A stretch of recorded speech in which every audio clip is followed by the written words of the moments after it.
Yep. That one's going to be a little loud. It's wide now. It's loud. We'll move it up. Good morning, everyone. It's time to call this meeting to order. It's 8:31, June 17th, 2025. With that, we will start off with a chaplain prayer by Art Mavro.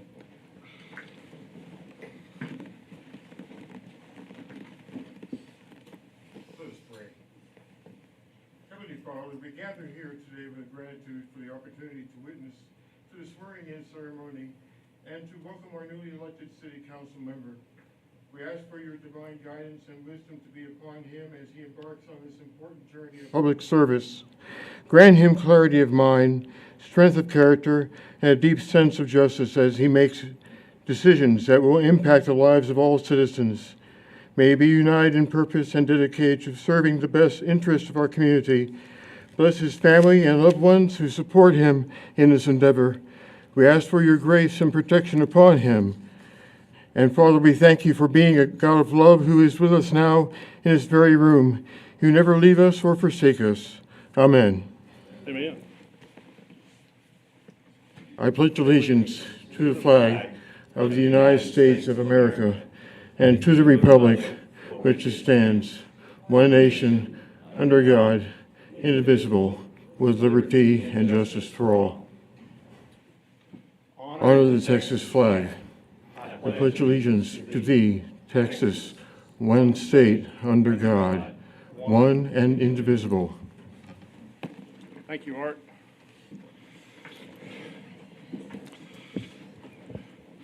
We have no proclamations or recognitions this morning. We'll move straight into public comment. Members of the public may raise issues or concerns not listed on the regular agenda during this time. To participate, please sign in with the city clerk prior to the beginning of the meeting. Speakers will be called in the order they are signed in. When speaking, citizens must speak from the podium, address all comments to the dais, begin by stating your name and address or single-member district, and limit their remarks to 3 minutes or less. Heather, do we have any public comment? Michelle Grooms-Reed.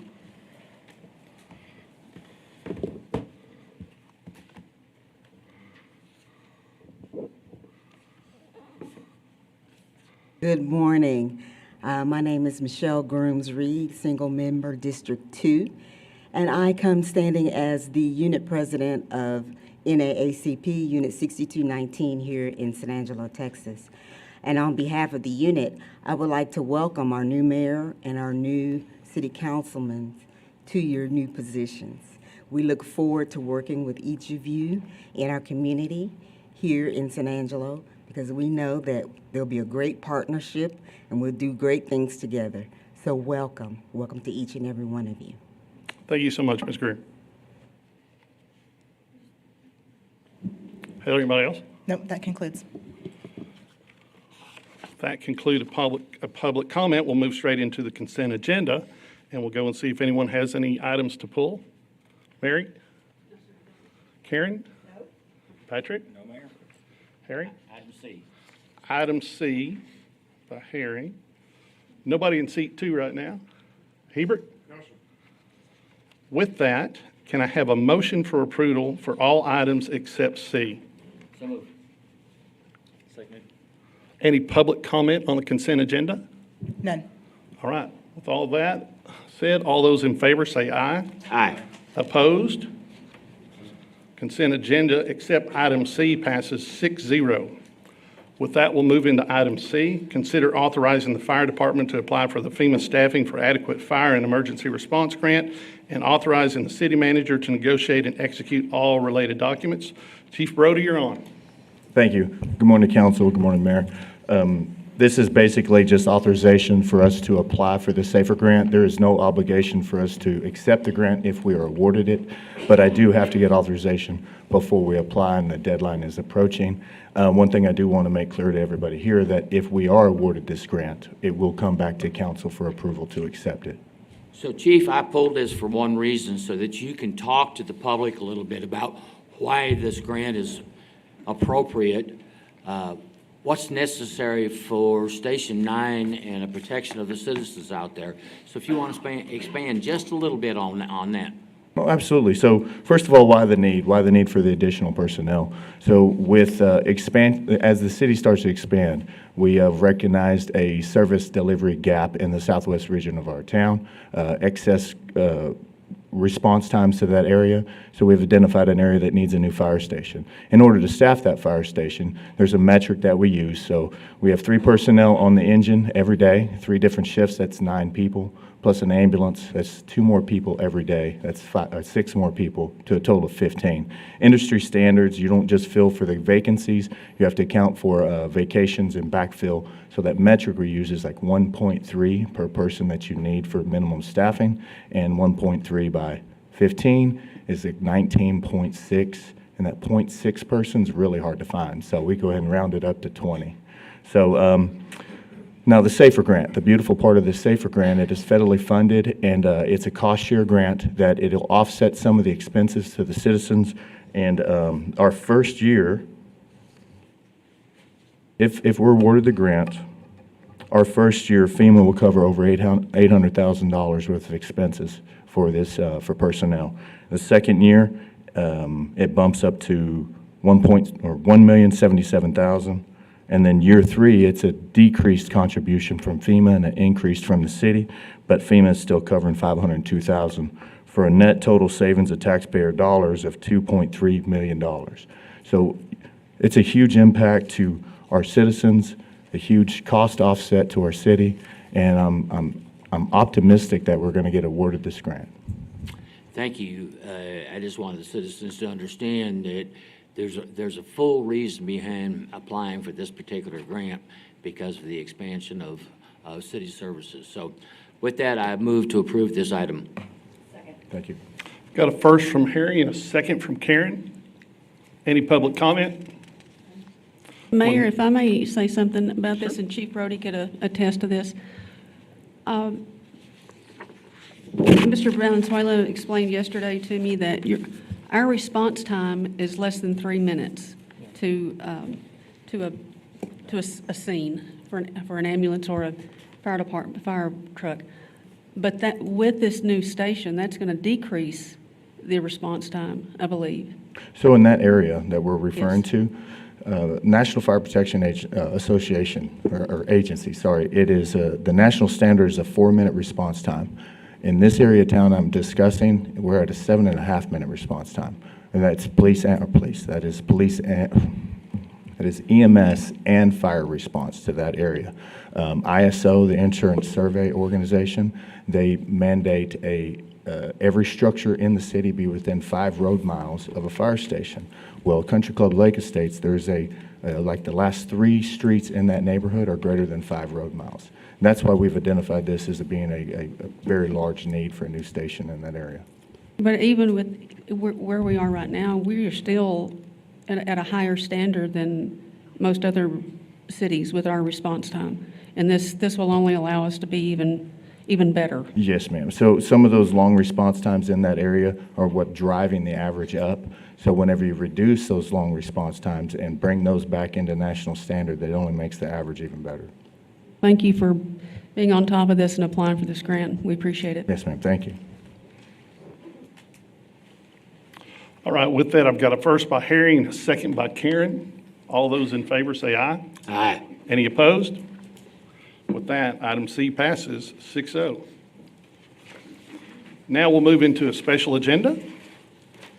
We'll consider a resolution canvassing returns and declaring the results of the runoff election held on June 7th, 2025. With that, the city held the runoff election Saturday, June 7th, 2025 to fill the single-member District 2 vacancy. Early voting was conducted between May 27th and May 31st and between June 1st and June 3rd in accordance with Texas Election Code. The vote totals were as follows for the 2 candidates. Dudra D. Butler received 195 votes, total 39.47%. Joe Self received 299 total votes, 60.53%. The City Council officially finds, determines, and declares the results of the runoff election to elect Joe Self to a 4-year term ending May 2027. by a majority vote of the votes cast for single-member District 2. The resolution in the council meeting packet includes a prepared tabulation of votes for each candidate by precinct and totaled, as required by Election Code 67.004. We'll need to make a motion to adopt the resolution canvassing the returns. So moved. Oh, excuse me. Go back and do that. Make sure we get 2029. That should be 29. Four-year We've got an term. error there. That will be the term ending May 2029. With that, a motion to adopt the returns. So moved. I have a first from Tommy. Second from Harry Thomas. Any public comment on the election? Okay, so we will accept the vote. I will sign the Secretary of State's canvass certification immediately following this meeting. This completes the canvass of the June 7, 2025 runoff election.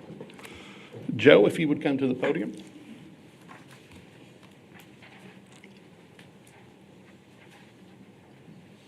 Did we vote?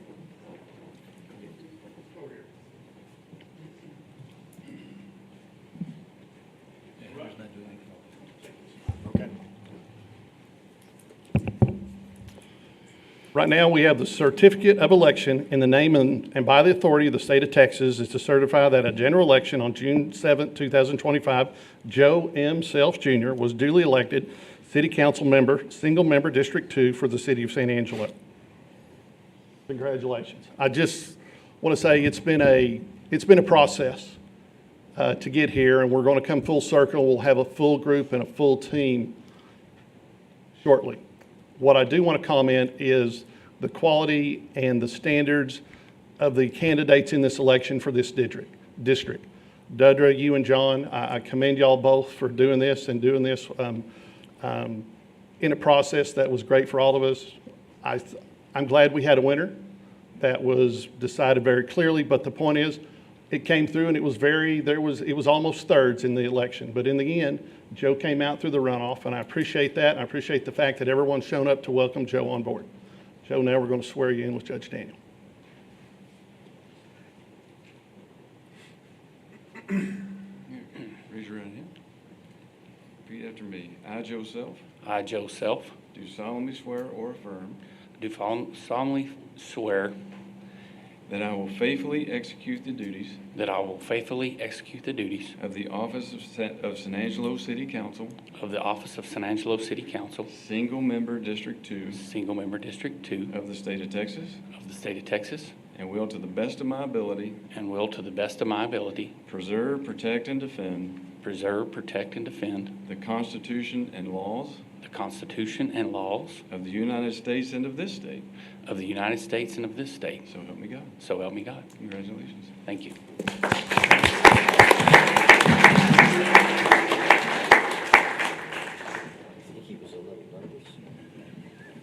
So some of the family want to come up and take some pictures right quick while we have Joe?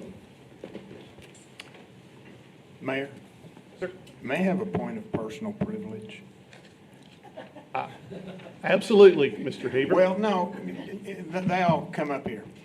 City council's good for a lot of things and probably not so good for some things. But one of the good things that has come from city council for me was a long-term friendship.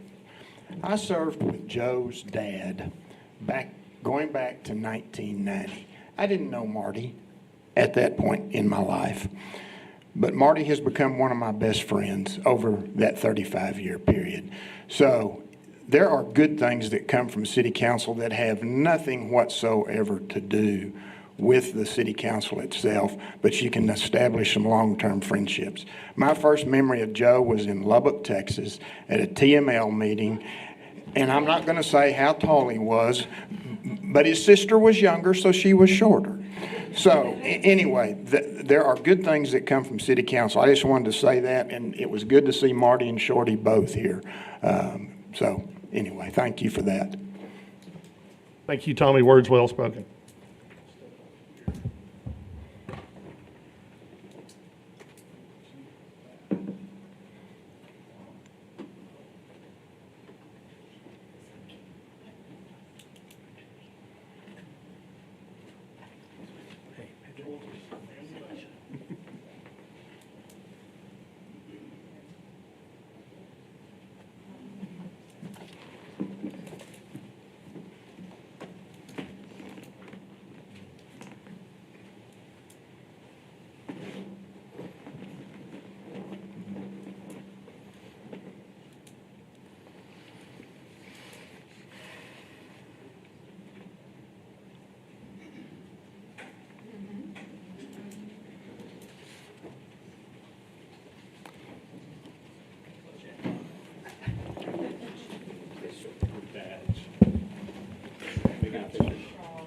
Yeah, we're going to make it official now. I'll give him a nameplate.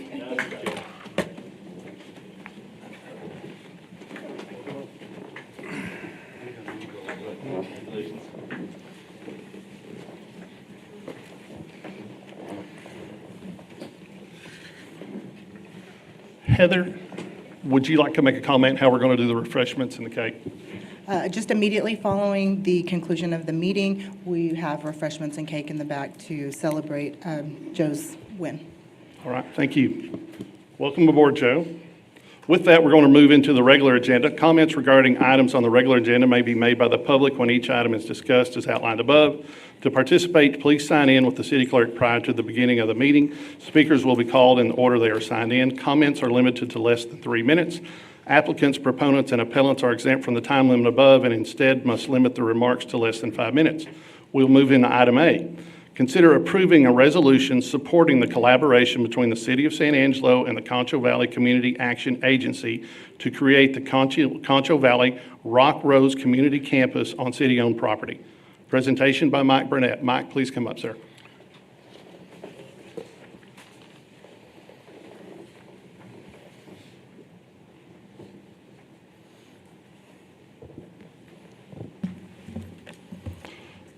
Mike, we've got an agenda item we've all been waiting for quite a while to bring forward. Yes, sir.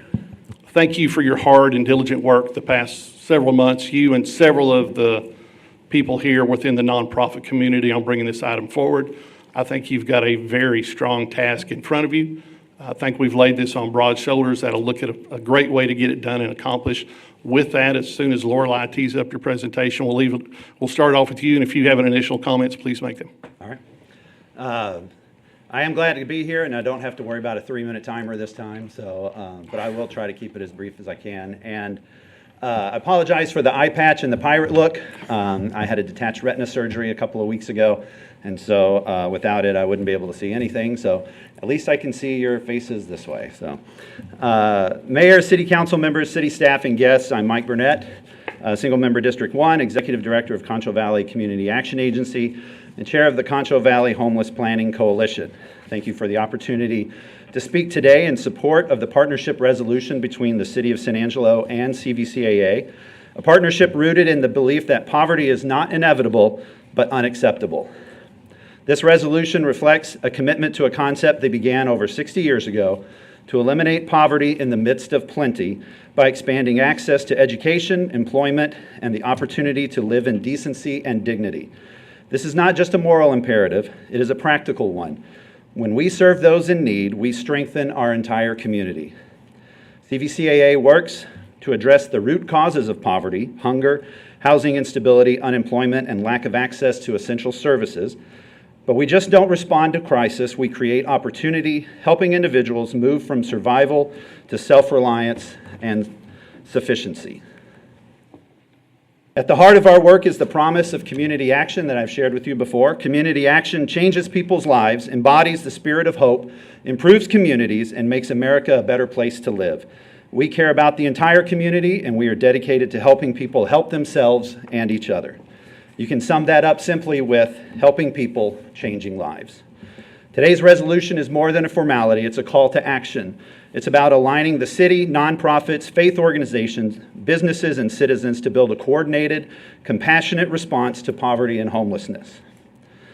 The Concho Valley Homeless Planning Coalition plays a vital role in this effort, bringing together the homeless, the public, and the private sectors to identify and address the causes of homelessness. Our goal is to make our community more responsive and more humane by mobilizing every available resource. This partnership represents a united front, not just to meet immediate needs, but to dismantle systemic barriers that keep people in poverty. We believe people and systems can change. We believe poverty can be overcome through collective action, and we believe every person deserves the chance to thrive. And to understand the urgency, we must first look at the data, because behind every number is a person, a story, and a future we can help shape. In the Concho Valley, there are 14% of our Concho Valley residents live in poverty. That's over 16,700 individuals in the 11 counties that we serve. These are people, neighbors, friends, family, acquaintances, and they are in need. In addition, 25% of the Concho Valley households have a housing burden of over 30% of their income. 30% is a rule, a guideline for affordable housing. This is rent and mortgage plus utilities. These are people in harm's way. Every now and then, you'll see people coming up to the podium and speaking in support of better animal services, and they are rightfully outraged at some of the services that our animals in the Concho Valley face. But these are people that we are talking about, and they deserve better from us. In addition, 230 students are identified as homeless at the end of the 2024 school year from SAISD. We have over 247 on our homeless housing priority list. That's 190 single-person households, and that's 57 households with children that represent 166 individuals. 43% of the Concho Valley falls into what is called ALICE by the United Way, that is asset limited, income constrained, employed. In 2024, CVCAA conducted a needs assessment of our 11 counties, identifying the top 5 needs in our service area. These aren't surprising to anyone. Community lacks affordable housing. Families lack the financial resources to pay their rent or mortgage. Families lack access to affordable food. Individuals lack access to affordable health care, and the community lacks a temporary or emergency shelter for homeless people. Every year we conduct a point in time count as part of our relationship with the Texas Homeless Network. Most people in our community think of homeless only as those that they see under the bridges, at the Walmart, along the river, on the corner. In reality, the number is much, much higher. The point in time count is a one-day census where we actually lay eyes on and have a conversation with our unhoused neighbors. This year, that number is 173, with 55 being chronically homeless. However, due to the nature of the point in time count, that number is inaccurate and it is low. The given acceptance is that if you multiply that number by between 2 and 3, you get a closer, accurate number of the number homeless. For us in Sanangelo, that number is between 275 and 350 homeless on any given night, with around 100 to 120 being chronically homeless.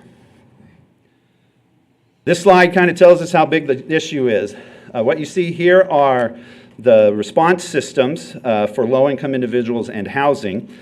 A lot of folks think, well, couldn't they just get on HUD housing? Couldn't they just go to the Salvation Army shelter?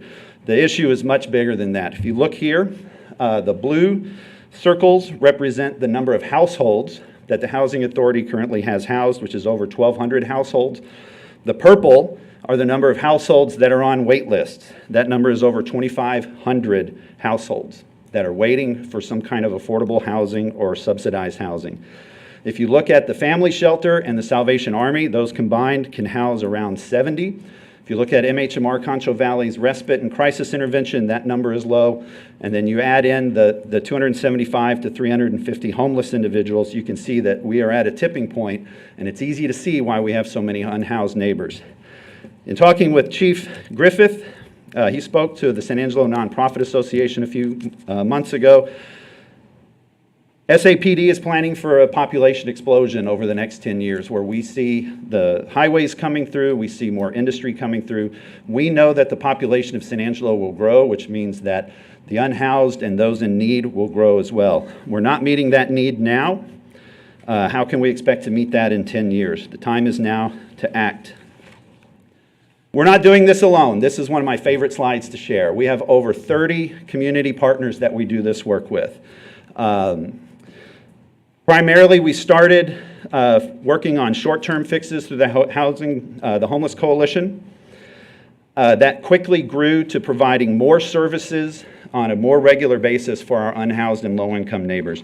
The pandemic showed us the reality of the strain on our housing supply and support systems. In 2022, there was a fire at the encampment on 14th Street.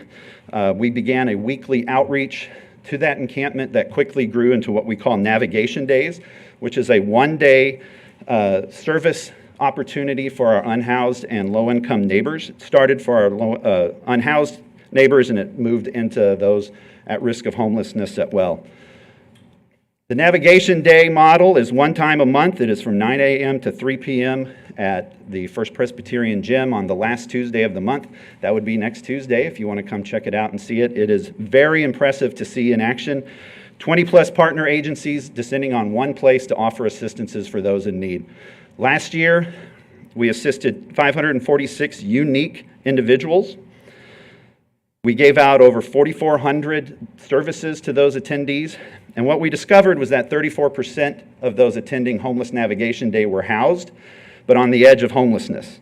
Rather than turn them away, we welcomed them in and said, you can keep coming because you need these services as well. We've extended this to the rural parts of our service area with Rural Navigation Day, which is equally as impressive. We have seen upwards of 20% of a poverty population in a county in 2 hours receiving services. And you can see there in the 5 counties we piloted in 2024, the average was 13% of a poverty population and 209 attendees with 17 partner agencies. When you look at the math of that, and you think from 9 a.m. to 3 p.m., that's 6 hours. We did 12 events at Homeless Navigation Day. That's 72 hours. We served 546 unique individuals, knowing that there were people that duplicated, and 4,400 services in 72 hours last year, which is incredible. So we have a plan that we are calling the Concho Valley Rock Rose Community Action, focusing on the success of Navigation Day. With our partner agencies, we are creating a one-stop shop for our homeless and our low-income individuals. We see that Homeless Navigation Day is already moving the needle on poverty for folks, and we think this will make an even bigger difference. We put together a task force last year. We've been learning from other communities across the country that have programs that are similar to this. So it's not like we just created an idea and thought, hey, let's run with it. We did a lot of research, talked with a lot of partner agencies, talked with a lot of organizations across the country about how they are meeting similar needs. The name is significant.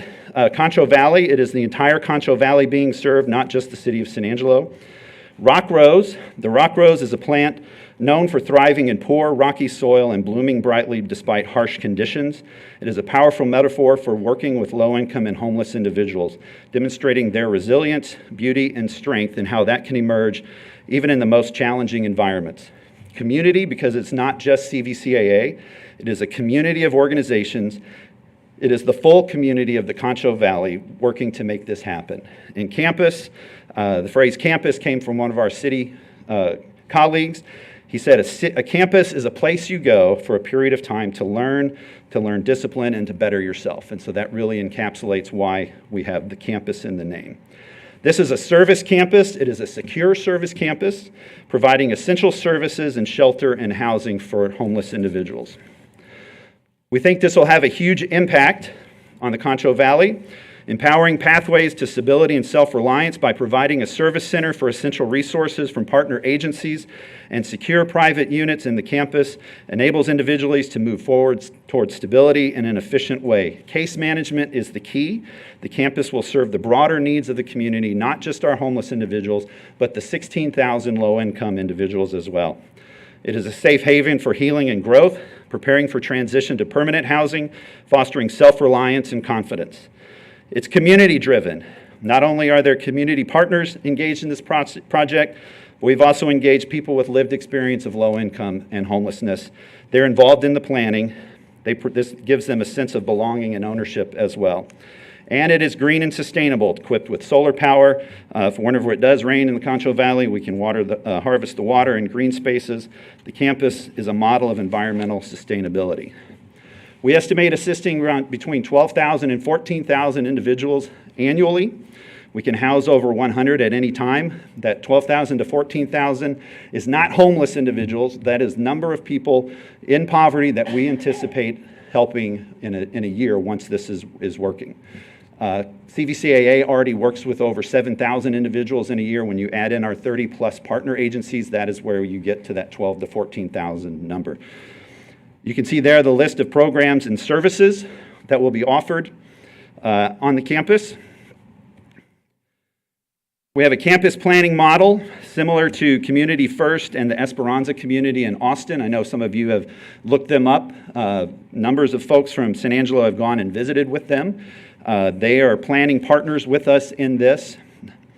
We're also working through what is called a HIC plan, a homeless individual camping plan. This is not required for this project. When the state outlawed public camping, they did create a way for municipalities to allow public camping, and you have to do what this is called the homeless individual camping plan. And it has 5 core components: local health care, indigent services, public transportation, law enforcement, and coordination with the local mental health authority. Even though we're not required, because we don't have camping on this property, we're not required to do the HIC plan. We are using this as the framework for the planning of essential services on our campus. So we're going the extra mile for that. We always get questions on security for this campus. It has a controlled access. It provides safety and security both inside and outside of the campus, and provides an impact of security for that neighborhood as well. And the security plan is being created in conjunction with local law enforcement. If you want to look at the costs, national data says that over $35,000 are spent per year per individual for per chronic homeless individual for a community. So that's money that we are already paying to offer services for our community. This is higher costs in law enforcement, jail, emergency room visits, indigent care. If you multiply that by the number of chronic individuals, the Concho Valley is spending approximately $3.5 million per year to work with our chronic homeless individuals. I don't think that's $3.5 million that's well invested. We still see the issue, and people are not moving out of harm's way. When programs like Rock Rose come into existence and operate, that number is reduced by 49.5%. That's a savings of over $1.7 million per year. And if you talk with city operations, if you talk with the police, if you talk with fire, if you talk with Shannon, they will tell you that having a campus like Rock Rose in place will reduce a burden on their strained support services as well. In addition, those housed on the campus cost on average $4,800 less than housing someone across the city or in another type of permanent housing. And that's another $480,000 saved. This is a proven solution to end chronic homelessness. Permanent supportive housing pairing with affordable housing and case management support services. It not only helps end chronic homelessness, it helps them move towards long-term stability, improves their health and well-being. Programs like this have decreased chronic homelessness across the country by 30% since 2007. There's an economic multiplier as well when you think about the number of dollars invested in support programs like this. On average, it's 7. You can multiply every dollar invested times 7, and that's the economic impact. This campus has a total cost in the $27 to $30 million range. So when you multiply that times 7, that's upwards of an impact of over $200 million. We brought in experts to help us with this. CVCAA engaged Denise Ferris, a nationally recognized nonprofit consulting firm with 55 years of experience, specializing in major gift fundraising and capital campaigns. They are good listeners, looking to community leaders for local knowledge and landscape. They have success in West Texas. They came highly recommended by Abel Hanger Foundation in Midland. They've successfully guided numerous major campaigns across West Texas and throughout the United States. Over the past few months, Denise Ferris has led a thorough planning process, speaking with community leaders and potential funders to assess the landscape for Rock Rose. Their findings show that there is strong support for the Rock Rose campus, there's a strong reception for CVCAA to lead the charge of partners, and that the community recognizes the urgent need that this project addresses, and we're encouraged and inspired by the numerous partners that were already on board, including the city. So where is it? It is right here in the heart of San Angelo. It's 11.8 acres of city-owned property, centrally located, has access to transit. NIMBY, the not in my backyard, is always a concern that we look at with the Homeless Coalition. This location is less of a concern than others, but we still pay attention to that and listen to the voices that raise concern. And there's access to essential services. Adjacent to this campus, on one side is the railroad and commercial, and on the other side is Blackshear Heights, the Boys and Girls Club, and we have been having conversations with individuals inside the Blackshear Heights to get their input on this as well. What this campus looks like. Here it is. I'm excited to share this with you and the public. This is how we would use 11.8 acres. On the front side, these are buildings 1, 2, and 3. We call this the service part of the campus. This is not fenced. This is access for anyone in town, anyone across the Concho Valley, with a bus stop right in the front.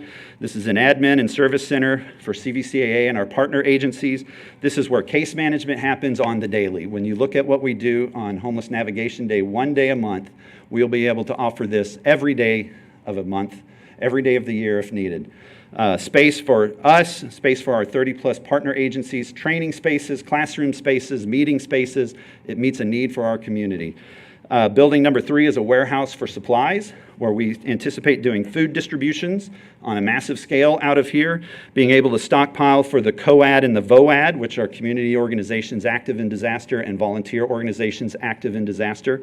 CVCAA is part of that team, working with TDEM to make sure that we have an adequate crisis response, the humanitarian response after the fact, and so we would be able to stockpile things there. In the center section, this is the fenced area. We like to call it a gated community. It is controlled access.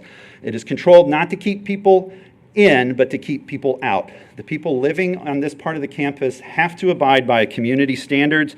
They have to follow a continuum of care that is individualized for each person, getting them the case management that they need. Intake comes through referrals from partner organizations. This is not just to show up one day and get housed. There is a process. You have to stay on track on your continuum of care. If you look at this, number 6 and 7, those are what we're calling micro homes. At one point, 6 was going to be tents, meeting the folks where they were at, but we have since moved away from that. So 6 and 7 are micro homes built out of storage containers. We've been working with the city leaders on having how those would work. You see them across the country and popping up in different populations, serving both housed folks as Airbnbs, but also as unhoused non-congregate shelter. Those units have electricity, heating, and air, but they do not have hygiene facilities. And so if you were housed in 6 or 7, you would be getting your hygiene from buildings 4 and 5, which are hygiene facilities. These have ADA compliant showers, bathrooms, laundry facilities, and kitchens. Number 11 is an outdoor workout space. Number 10 is a community green space with barbecue pits where they can cook outdoors. We've been working with the fire marshal to make sure that what we're doing aligns with what he needs to see for safety. So an individual comes in, they start in one of the micro homes, and then they move into one of the tiny homes in number 8. This is permanent supportive housing. These are also shipping container homes. That these do have bathrooms and kitchens inside them. So you can think of them more like a scaled up efficiency. We call those permanent supportive housing because that's the next phase in housing a homeless neighbor. They still get the case management there. And then kind of rounding out that center part of the campus, 13 is a community garden, 12 is a dog park, and 14 is more green space plus a place for stormwater detention. Outside the fence on the back, number 9, these are more tiny homes. This is affordable housing. This is for individuals that graduate out of the campus. This could also be for individuals on a Section 8 voucher. It could be folks just looking for something cheaper in town to rent. The key here is case management. This doesn't work without providing those essential services. We learned through COVID that just putting a homeless individual in an apartment or in a house without providing them with the keys, without the access to the services they need, it does not work. The case management part is super important. There's growing support from federal and state funding programs to support programs like this. If you want to look at success rates, Community First in Austin has a high success rate with an average retention rate of approximately 85%. They have 50 acres that they are on, and they are currently building on 2 additional 50 acres for their program. It's a little bit different from us in that Community First is primarily a permanent supportive housing development, which would be number 8, and it is designed for long-term. Our program is designed for moving folks that are currently unhoused through a continuum of care and then eventually into permanent supportive housing or permanent housing outside the campus. If you look at the Esperanza community in Austin also, the Other Ones Foundation runs that. They have helped 74, in 1 year they helped 74 clients move from Esperanza cabins into longer-term housing. They've supported 288 people in successfully exiting their programs into stable housing. They also provide vocational support. In 2023, 69 community members at Esperanza were enrolled in vocational services. We are looking to them as a model for similar services that we would be offering. The Other Ones Foundation Workforce First program includes residents from Esperanza.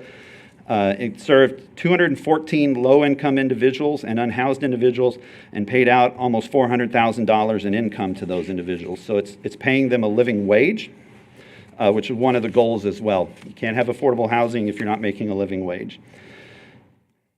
The general impact of the Esperanza community has been recognized as a massive success in aiding transitions out of homelessness. So I hope what I've shared with you today has painted a clear picture, not just of the need, but of the vision, the plan, and the impact this campus and partnership will have. You've heard about the data, you've heard the strategy, and you've heard the services and the collaboration already underway. If you'll indulge me a few more moments, I'd like to share why I'm so passionate about this work. Before the COVID-19 pandemic, I'll be honest, my life didn't really intersect with the people that CVCAA serves. I was aware of the challenges in our community, but I wasn't deeply connected with them. That changed when I began volunteering with a food distribution ministry at my church, St. Paul Presbyterian. It was there, handing out boxes of food during a time of crisis, that I saw the faces of neighbors who were struggling, many for the first time.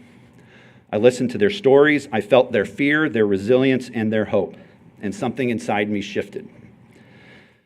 What started as a volunteer effort became a calling, one that led me to this work and eventually to this moment here today. What started as an act of service became something much more. I met families who had never needed help before, seniors who were isolated and afraid, parents doing everything they could to keep food on the table. I saw the faces behind the statistics. It wasn't just empathy, it was a calling into service.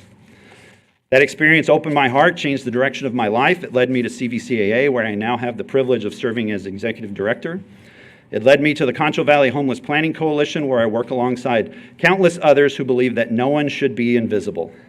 But more than titles, what drives me is the belief that no one in our community should be left behind. Not the single mother working 2 jobs and still struggling to pay rent, not the veteran sleeping in his car, not the child who goes to school hungry. I'm also proud to carry forward the legacy of my grandfather, the Honorable Dick Burnett, a man who dedicated his life in service to the greater good and to the Concho Valley. He taught me that leadership means showing up, listening, and doing the hard work to make things better. Today, I bring that same spirit. I believe in the power of community. I believe in the potential of every person, and I believe that San Angelo can be a leader, not just in managing poverty and homelessness, but solving it. Council members, today we stand at a crossroads, a defining moment for San Angelo and the Concho Valley. This partnership between the city and CVCAA is not just about programs, it's about people. It's about creating more efficient operations across agencies, helping more individuals reintegrate into society, strengthening our workforce, and ultimately reducing the burden on taxpayers by investing in long-term solutions rather than short-term fixes. It's about building a future where every person, regardless of their starting point, has the opportunity to thrive, where the voices of the poor are not only heard but empowered, where our community becomes a model not just for Texas, but for the entire nation. This is more than a resolution. It's a commitment to shaping the future, to addressing long-term needs, and to changing the trajectory of homelessness and poverty in our region. Together, we can create lasting impact. The need is urgent, and the time is now. Let San Angelo and the Concho Valley be known not just for our compassion, but for our courage to act. Thank you. Mike, I think that was a great presentation. I know we're going to have, and I think with that, we tackle the root of homelessness head on, all right? We're trying to help them become self-sufficient, transition in. I think it's just an outstanding thing that we're starting with, but I know we're going to have lots of questions up here from the dais, and so what I will open it up to questions from council, and whoever wants to start, let me speak up. Mary? Mike, thank you very much for this. What is the length of time that some of these will stay? I mean, do we have just like a first class and they fill it up, and then what do we do then? I mean, is there a... The short answer is it takes as long as it takes. Okay. We create an individualized continuum of care for each neighbor that is residing there. Some of our folks, through history of working with homeless individuals, we know they will sail through that and be able to come in, be stabilized, get some of the essential services they need, and be successfully housed within 3 to 6 months. We know that some of our folks need much longer care than that. And so rather than put a timeline on it, we create an individualized care program that pairs them with service partners, with case managers, and as long as they're working towards success, they can stay housed there. The longer they stay housed there and they start receiving some kind of income, whether it's SSI or SSDI or a job, they do start paying some rent while they're there. The encouragement there is to progress through the system, progress into the tiny homes, and then into permanent housing of their own. So I can't really say this is the time, Right, but like we a know it is 90-day intake, individualized right. for every person. When these people come and you identified the chronic homeless, do you have a success rate on them? And is there counseling services available? Because sometimes thank God I don't have this problem, but I have encountered those that do, and they're in a loop, an endless, miserable loop. Is there counseling and stuff available that can help give them the life skills? Yes. So that they can assimilate, whether they don't have a job or not? But for instance, the Concho Valley Home for Girls will intake, clothes, business clothes, so that they can go to an interview and give them a better chance of being self-sustaining. So will you have the resources then to help counsel the mindset of some of these individuals? Yes. You probably already went over that, but Yeah, I want to bounce back to my favorite slide. Yes. well, there you go. And so what's cool about this is if you come to Navigation Day and the First Pres Gym, you will see 20-plus agencies on tables all around the gym providing essential services, not just coming in and saying, here's a pamphlet, set up a meeting with Right. me. And so we are seeing folks come in, they can go from table to table to table and get those services. This replicates that, but in a much grander level. So if you think about the service part of the campus, we are creating what is called a community care coordination system. So someone in need, whether they're homeless or low income, can contact CVCAA. We do a needs assessment with them. They identify the needs that they have. Then our care coordinator will contact the appropriate agencies and say, okay, let's say this person's name is Steve. Steve, at 8:30 tomorrow, you're going to come in and you're going to talk with our housing navigator. At 9 o'clock, you're going to go right next door and you're going to talk with West Texas Counseling about some of the mental health issues you have. Then you're going to go right next door and talk to someone from ADAC about the dependency issues that your kids might have. You're going to go around the corner in the same building and you're going to see someone from either Shannon or La Esperanza Health Clinic there. If they have more needs than that, I mean, we've got the partners, and this list is actually small. There's probably about another 10 or 12 partners that we couldn't squeeze on the page. So, but the short answer, I'm a little long-winded, sorry. Okay, you're The short passionate, I answer, the short appreciate answer that. is yes. The long answer is this is how it works. It's very cool. You got to come see a Navigation Day. If you've not seen one, it is so impressive to see that team of community leaders. It is faith organizations, it is nonprofits, it is civic organizations. There's members from the city there from time to time providing services. It is the best of San Angelo, and it is very, very cool. So this isn't just a project, this is a promise. Yes, ma'am. Well, God love you, man, for bringing this. Thank you. Thank you. Karen? Good. Patrick? Good morning. You've answered most of my questions. One I would have, though, is especially on the Blackshear Heights side of it, what kind of fencing security is there going to be there for those families?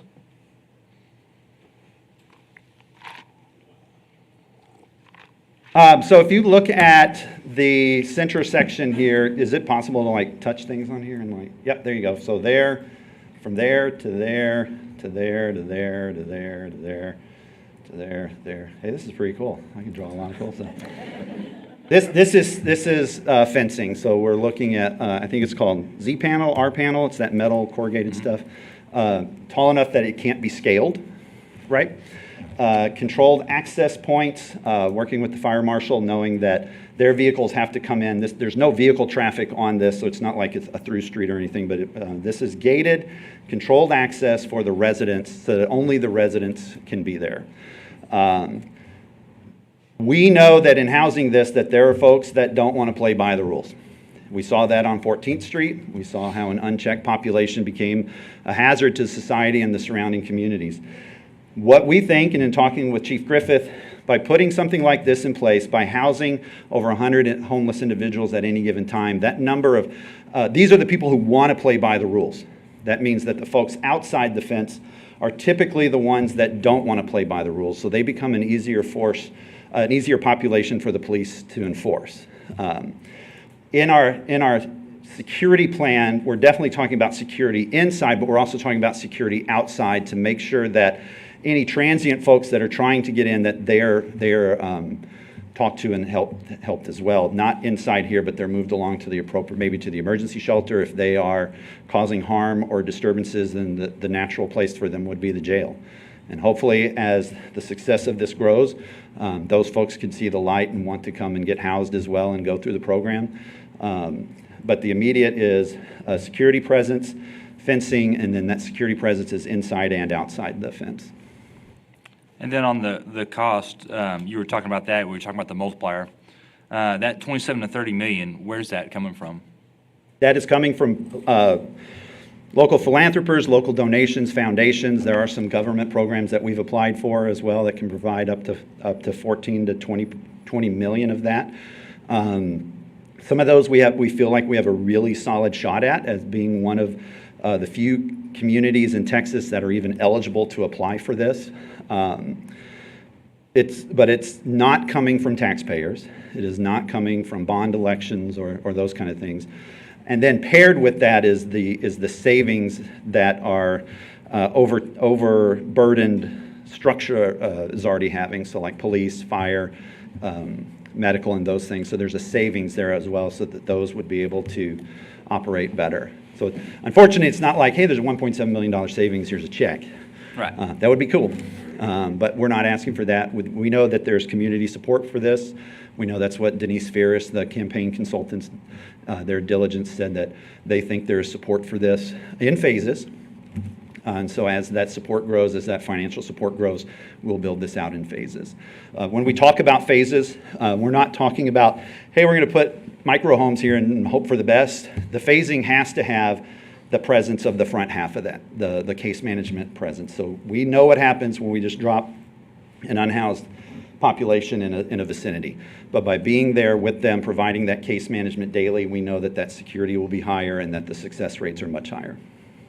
I think that's a big point, is to show that it's the city, all we're really doing is giving you the property to use. Yes. And then in kind, well, not in kind, but in return, our return on investment, not only is it the compassionate and humane part of it, but it's actually the savings that we'll recoup in all the other divisions. Yes, sir. That cost us money, the 36,000 down to, roughly half that. Yes, sir. So it will not only help our city and help our homeless, but it also eases the taxpayers' burdens in other areas. Yes, sir. That's all I've got. Thank you. All right, thank you. Harry? Just a real quick comment. First of all, I want to say thanks to Mike and the Homeless Coalition for putting this stuff together. I appreciate the partnership, and certainly the partnership with all these 30 other agencies. You can't do this by yourself. And this is one of the great things about San Angelo is people want to help other people, neighbors helping neighbors. I want to see this done in my lifetime. Now, I'll be 80 years old in a few months, so I'm going to say, let's get this done. Can we get a protected? Dragging your feet. Can we get a Pope-mobile bubble around Harry to make sure, as we do? Yes, sir. We are trying to move as fast as we can. Once the funding comes in, we anticipate moving pretty quick. Thank you. Mr. Self? Very, very great information. There's a lot of buzz about this. Honestly, it's close to my district, and I've had a few calls about it. This helps understand more about it. One quick thing that who does the case management? So it's each of the agencies, and we're already doing that case management. So like at CVCAA, we have case managers for our utility program, our housing navigators, and a program that we call Transitioning Out of Poverty. Most of those are overlapped of the same handful of people, and so they will provide a piece of it. Some of that case management is provided by counselors with the partnering agencies. And so like if you come to Navigation Day, you'll see some of those folks there already providing that counseling and services. Okay, cool. I enjoyed the presentation. It's very informative and Thank you. helpful. Thank you. Hebert?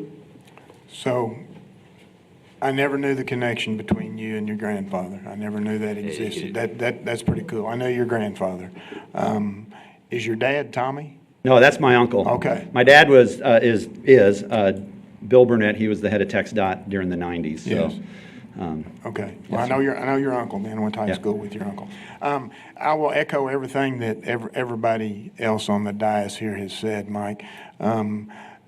Thank you for tackling this. And those of us that have been on the council for a while, since this has been bubbling up for a good while, or at least since I've been on the council the last 8 years, getting calls from business people that they are having some issues and they need help.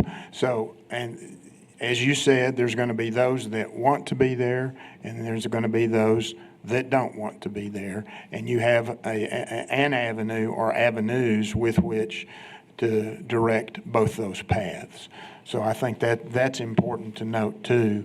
Those that want to be there, you're going to be working with them as hard as you can. Those that don't, you have other avenues through which you can deal with that too. Yes, sir. So thank you. I've seen the model. If y'all haven't been to Mike's office to see kind of the mock-up, it is really, really neat.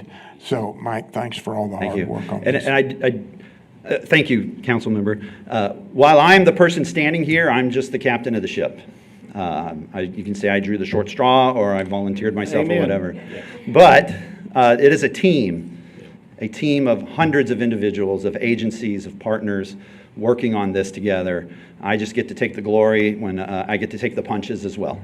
And they will come, I'm sure. But Well, and thanks to all your partners as Thank you. well too. Yes, thank you.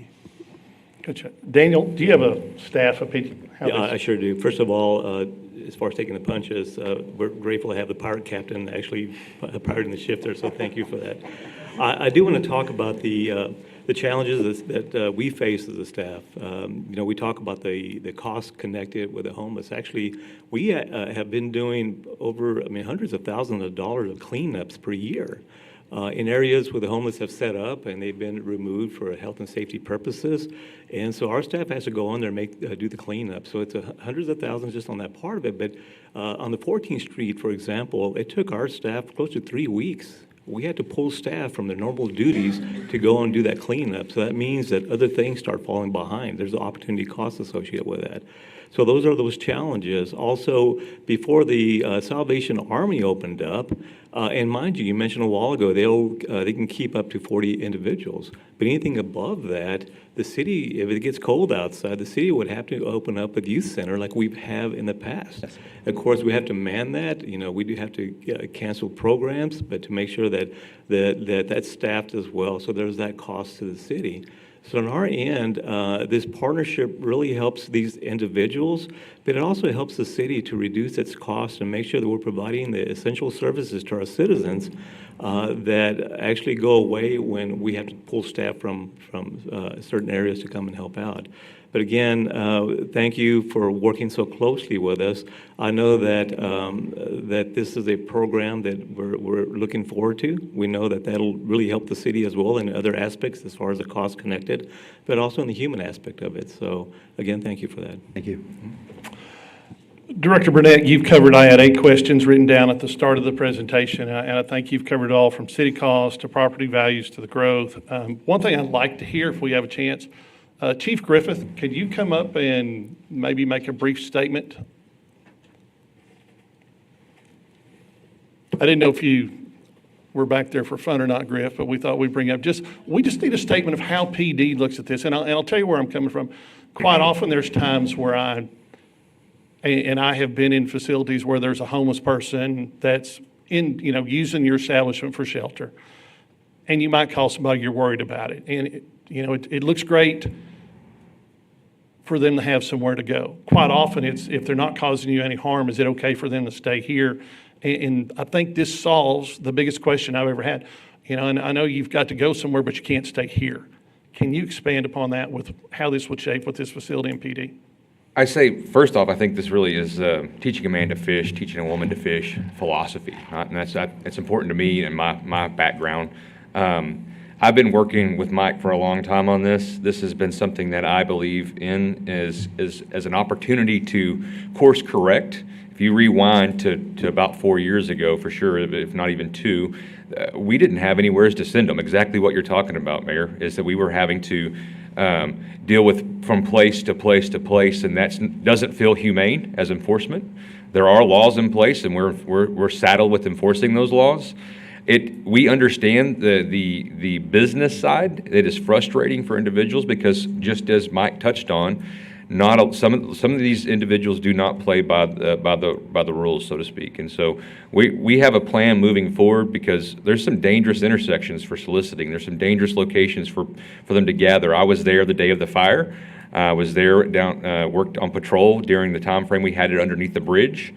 This without proper planning and dealing with situations, we have seen time and time again crime increase in these areas, drug use increase in these areas. Our officers were getting involved in altercations with people that were struggling with drug addiction. This provides a place where rules can be followed. We can send them to 2 different locations to be able to send that to is going to be huge for the enforcement side for the San Angelo Police Department. Sir.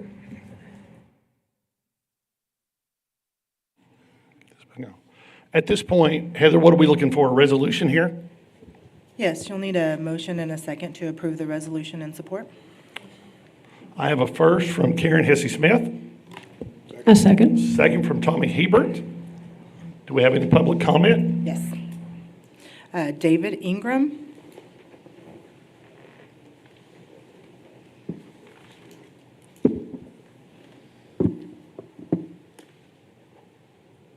Good morning. My name is David Ingram. I live at 3605 Green Ridge Drive.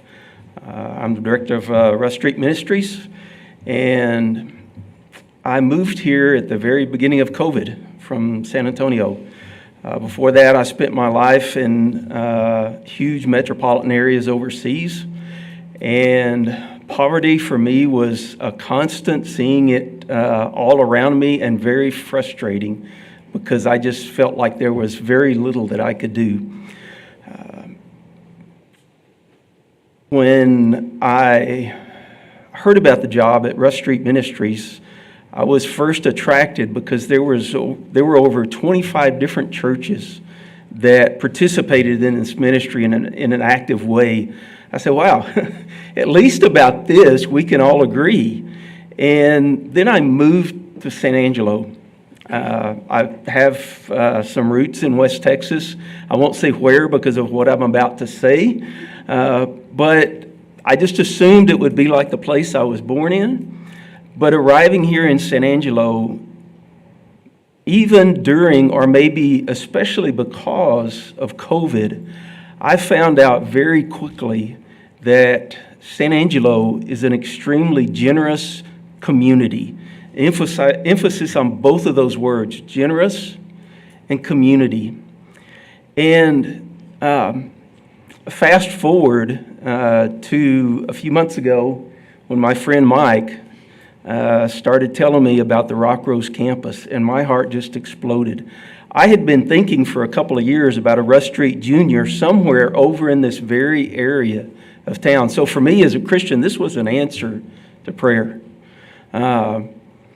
And I have been to the, I think it's called Community One in Austin, back when they began with their first 22-acre campus. I went home and told my wife, I said, I want to move to Austin. I want to live in this place and serve people in this place. So I am very excited. Rush Street will have a presence on this campus. To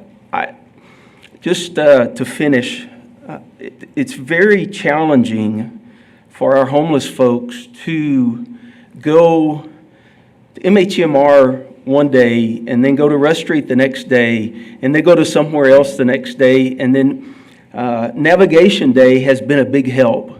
But as Mike said, this will be kind of a navigation day on steroids, and it will be every day. So I am really excited. All of us at Rush Street are excited about this possibility. Johnson Street Church, the elders have seen have heard about this project, and I think we're all on board with this. My heart is just really ready for this to happen. God bless you. Thank you, David. Heather? Brent Jenkins.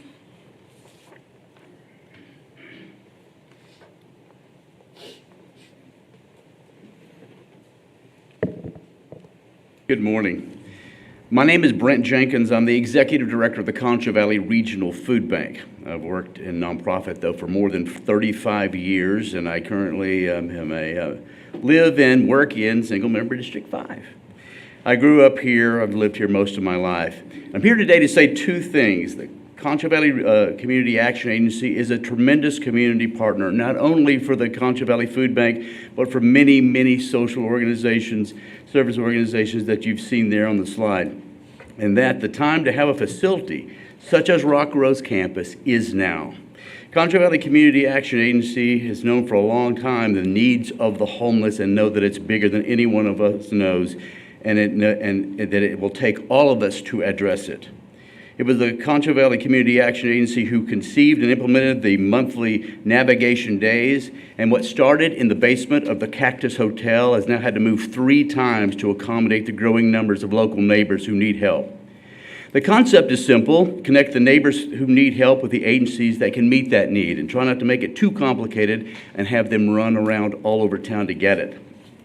As we gather here, there are individuals, as I'm sure you know, families and veterans, youth and the elderly, who will spend tonight wherever they can find, in tents they've acquired somehow, or in bushes out of sight, and structures wherever they can find. They are not only homeless, they're our neighbors. Studies show that without stable housing and shelter, individuals are far less likely to access the support they need, whether it's in health care or education, job training, or mental health services. Homelessness creates a vicious cycle of instability and despair, but it doesn't have to. By establishing a homeless shelter, we're not merely providing a roof over someone's head, we're offering a foundation where they can rebuild. From an economic perspective, as you've seen and talked about, shelters are a solution that saves money in the long run. Without them, the emergency services, the hospital, the emergency care, the law enforcement resources are overburdened, costing taxpayers far more than the investment in a 360 solution like the Rock Rose campus. This sort of collaboration, prevention, and early intervention is not only compassionate, it's practical. A well-designed shelter such as the Rock Rose campus is more than a bed, it's a place that fosters hope. It provides connection to social services and a sense of safety that many have lost. It becomes a bridge that helps people transition from the life on the streets to stability and self-sufficiency.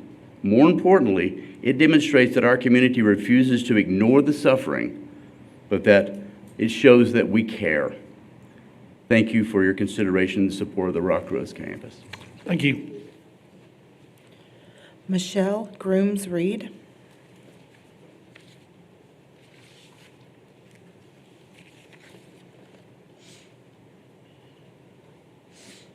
Good morning again. I do want to, Mayor Thompson, address this as a private citizen at this time.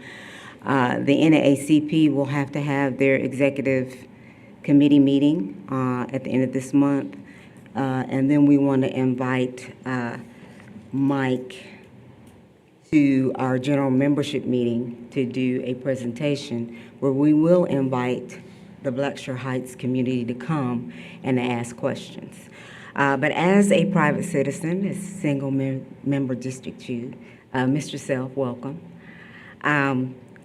I do want to say that the Rock Rose campus is a great thing.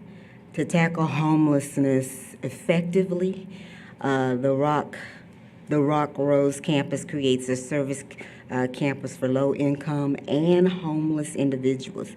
The campus would offer a range of services, including health care, job training, all those things. And in my mind, coming together and doing this as a community is a great thing. It's an awesome thing. And just to know that all the different things are going to be happening in one central area. Because when you're homeless and you're trying and you don't have a car and you're trying to get to different places, it's very difficult when you're having to go all over to different places.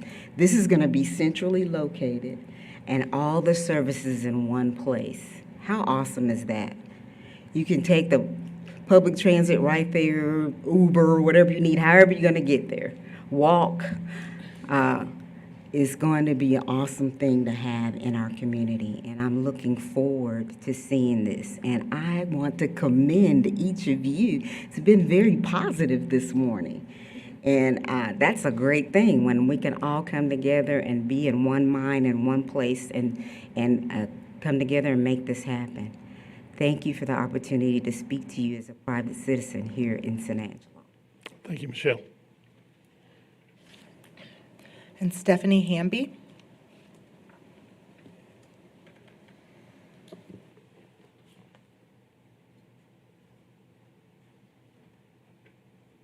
Morning. Stephanie Hamby, single member District 6, but also Executive Director of Galley Community Development Corporation and fiscal agent of the Homeless Planning Coalition. So they sit under Galley CDC for reasons of fiscal money things. But this has been a project that has been in the works for years. We have had different ideas. We've had different plans. They've fallen through. So it's so great to see this come before you guys today. I appreciate your positive energy in all of this and your enthusiasm and optimism as we see this come together. Mike has done an amazing job getting it together and getting it ready. Black Sheeran is an amazing community. We build a lot in there, and we love to work with them. The one thing I think that this will be hugely successful in is it allows us to build relationships with those that are kind of on the fringe and on the outskirts, and it's very hard for us when we give them something and they leave our office. We cannot get them back in unless they choose to come back through those doors. So this way allows us to get with them where they are. Just this week, we had a young lady come in our office in tears because she had so much paperwork. She didn't know where to go next. She was confused. It's just overwhelming for them. And for them to be able to go to one place and meet with all of us and get all of the services handled at once, as well as we can come back to them. We're not expecting them to come back to us. That gives us a lot of opportunity to work with them and to solve some of the problems that they're having. It also gives us hope that when someone calls us and they need a place to stay because they're being evicted or they've been kicked out, we don't have a place to go. And I'm sure some of you have gotten that phone call, and it is heartbreaking to tell them, I don't have an option for you. I cannot place you in a house, an apartment, anywhere. This is going to be a great thing to be able to get them in a place right away where we can then help them. So I appreciate you guys taking the time. I appreciate your partnership and involvement in this, and I'm excited to see what it does next. Thank you, Ms. Sam. That concludes the public comment on item A. I believe I have a first from Karen and a second from Tommy Hebert. All those in favor say aye. Aye. Any opposed? Didn't think so. With that, motion passes 7-0.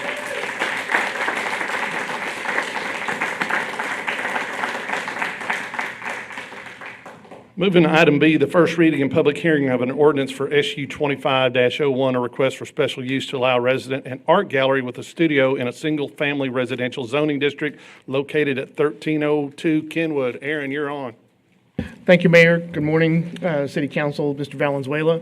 This is a special use permit for 1302 Kenwood, and what we have here is basically a residence and an art gallery studio.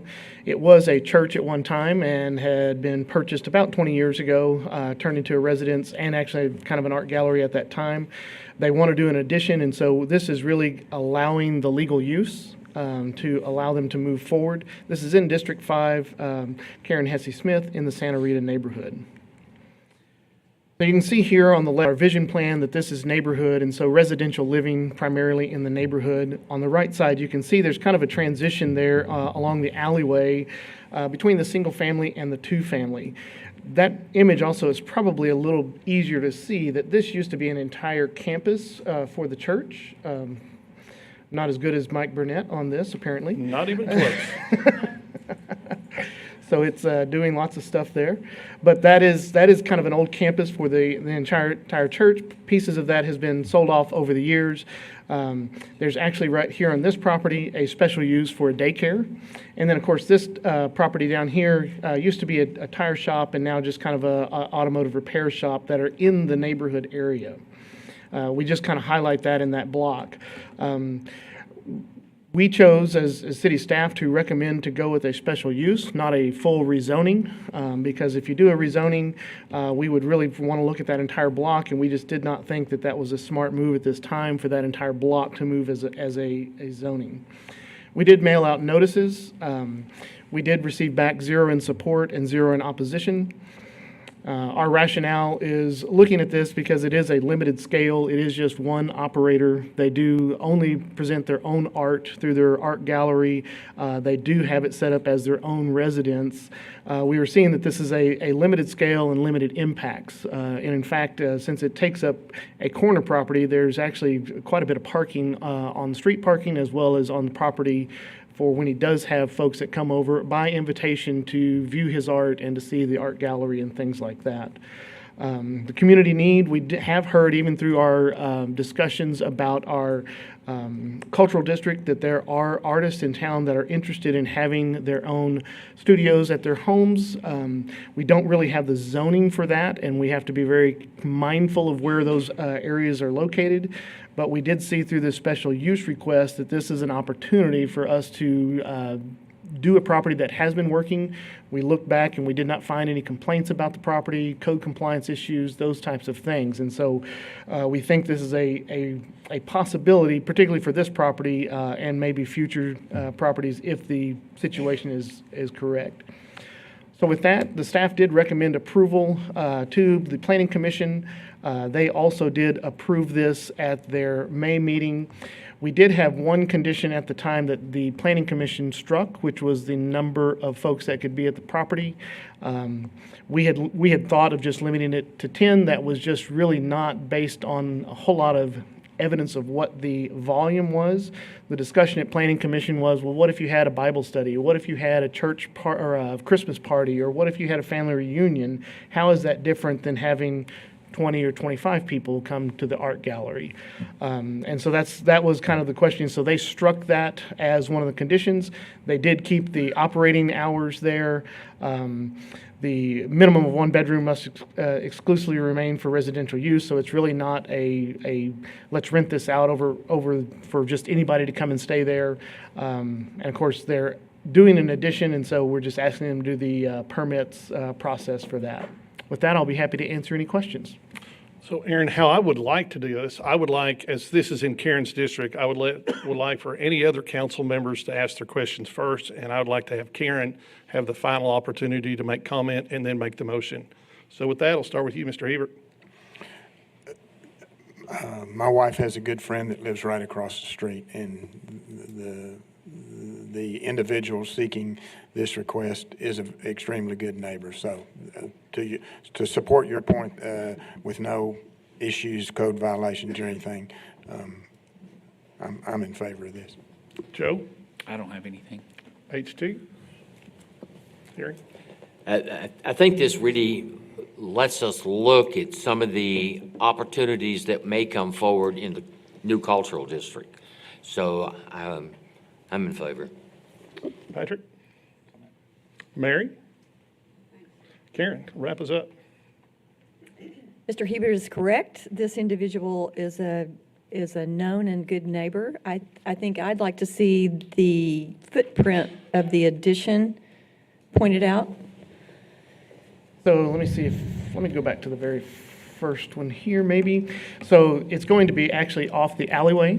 Okay. They're going to actually add a back patio and some covered parking back there, almost like a two-story or an upper deck so that he can sit outside and do some of his artwork out there, and then have some parking in this area right back here that comes in off the alleyway. It doesn't encroach onto the Avenue I or the Kenwood side, and it doesn't encroach back towards the property to the south. Motion to approve. I have a first from Karen, a second from Tommy Hebert. Any public comment? With no public comment, we'll ask for a vote. All in favor, say aye. Aye. Any opposed? Motion passes 7-0. Go to item C, first reading and public hearing of an ordinance for Z 2517, a request to rezone 20.696 acres out of survey W.H. Willis in the Pauline subdivision from single-family residential zoning district to multifamily residential zoning district, north and east of the intersection of McGill Boulevard and Gregory Drive. With that, I'll start with any council members that have questions, and then we'll let this close with Patrick. Tommy? No, I do not. Joe? No. Harry? No. Mary? Karen? No questions. Patrick? No, it's, so yeah, I would say, we didn't see a presentation or anything. Basically, this, I hope, is going to allow more affordable housing on it. You know what? Why don't we have a presentation first before I just try to whip through this and make our 10:30 appointment? Yeah, that's I what thought was we were doing. moving very quickly. I was doing great. Stacking the deck. I was like going through the list thing and looking at the clock, and then everybody's looking, all right, so hey, go ahead and make a presentation, Aaron. Everybody needs a mulligan. Well, thank you, Mayor. Glad y'all were prepared. This is a property that's right here off of McGill, and as Councilmember Keeley was talking about, it is going to what we call RM1, but that is what we call our flex zoning within our zoning district, which allows single-family houses, two-family houses, townhomes, twin homes, as well as up to low-rise multifamily. The intent of the developer is to mimic some of the area here to kind of the southeast, where along the back property, they're looking at doing more of the duplex style back there. They may have some area of some townhomes, but then to mimic across from McGill and these areas, the single-family housing in there. It gives that developer, that builder, more flexibility. And you can see we did not update this when we should have, so I apologize for that. So this is in District 4, and this is in the Pauline neighborhood. So here, again, it's neighborhood in the future for family living. Right now, it's single-family residential. You can see just to the southeast is the RM1, and so it is to mimic that to give some more flexibility.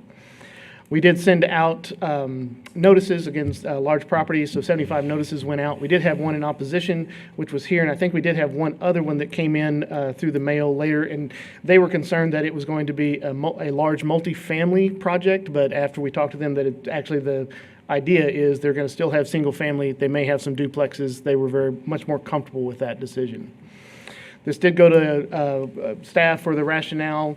Obviously, we need more affordable housing in our community.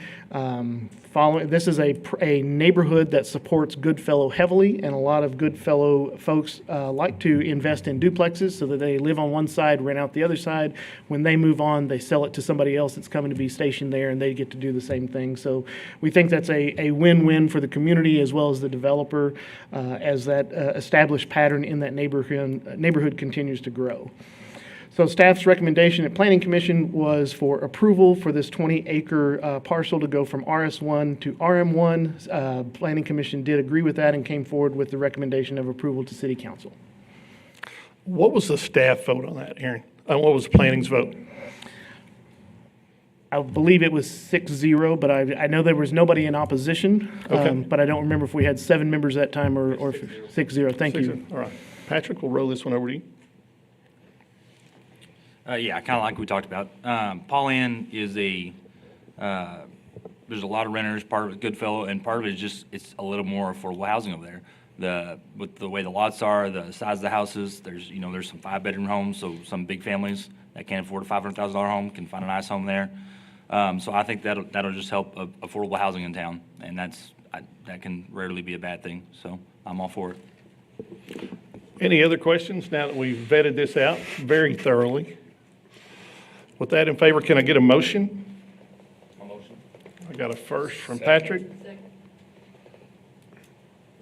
First from Patrick. Who was my second? Joe. We'll give Joe Self his first second. All right. Any public comment? With no public comment on this item, can we get a vote? All those in favor say aye. Aye. Any opposed? Motion carries 7-0.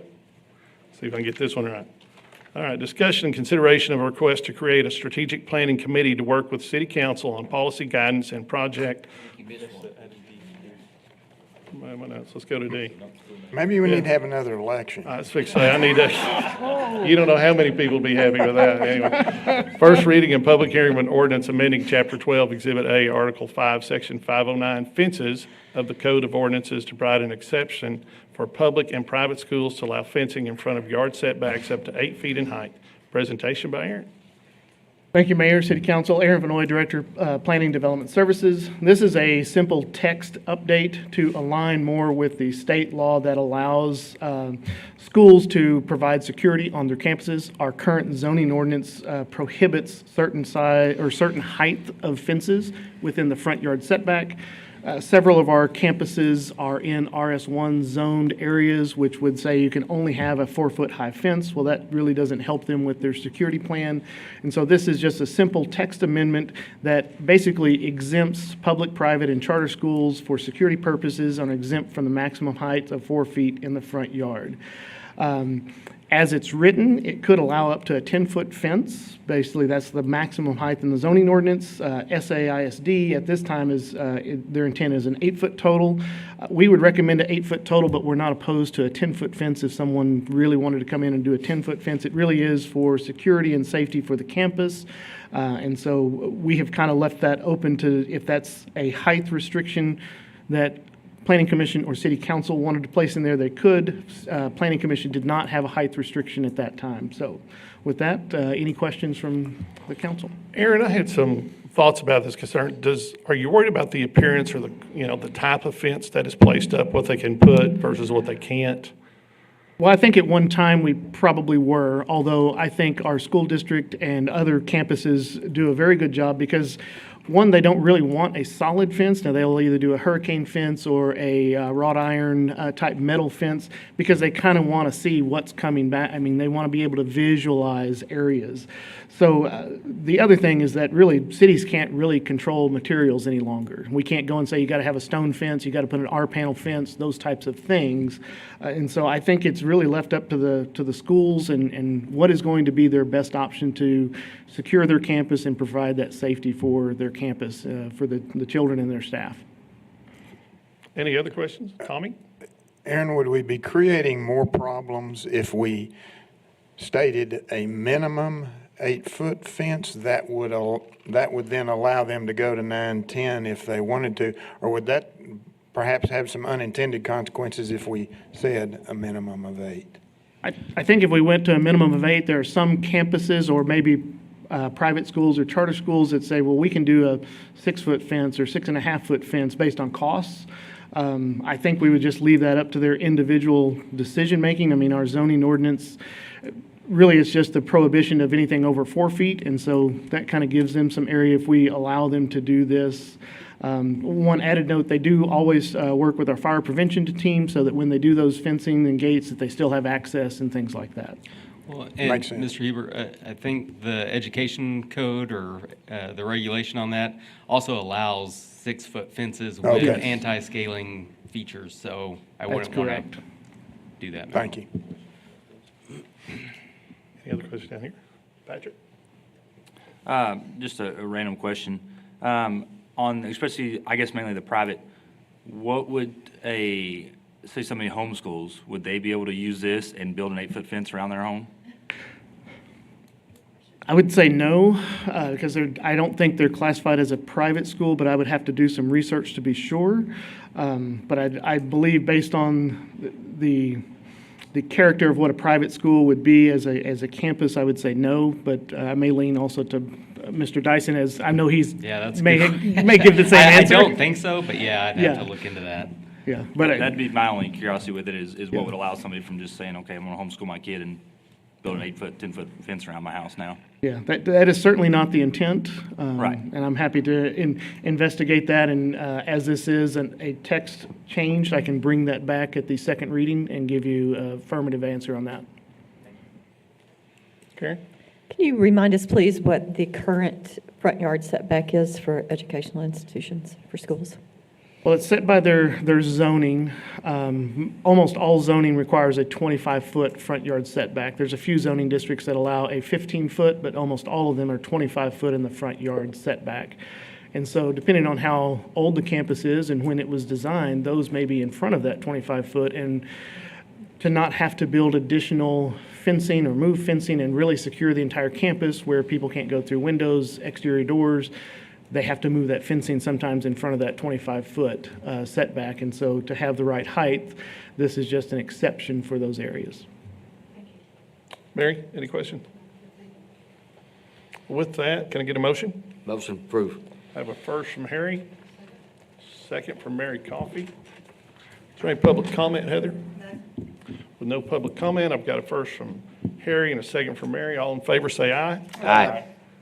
Any opposed? Motion carries 7-0. Now can I move to item E? Yes, sir. All right. Go ahead. Discussion and consideration of a request to create a strategic planning committee to work with City Council on policy guidance and project financing plan for the tax increment reinvestment zone number 1. Presentation by Aaron. You're on. Thank you, Mayor. I'm actually going to invite Ms. Shirley Spears up, who's our current vice chair of the Tiers Board. She's going to present this as this is an idea that's coming from the Tiers Board to the council to request this committee.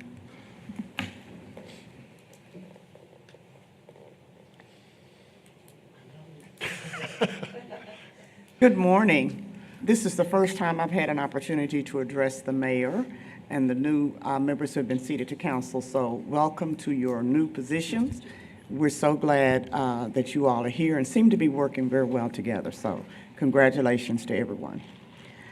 As Aaron said, I'm Shirley Spears. I'm vice chair of the Tiers Board, and we are wanting to kind of get proactive with some things that we need to prepare for over the next 10 years.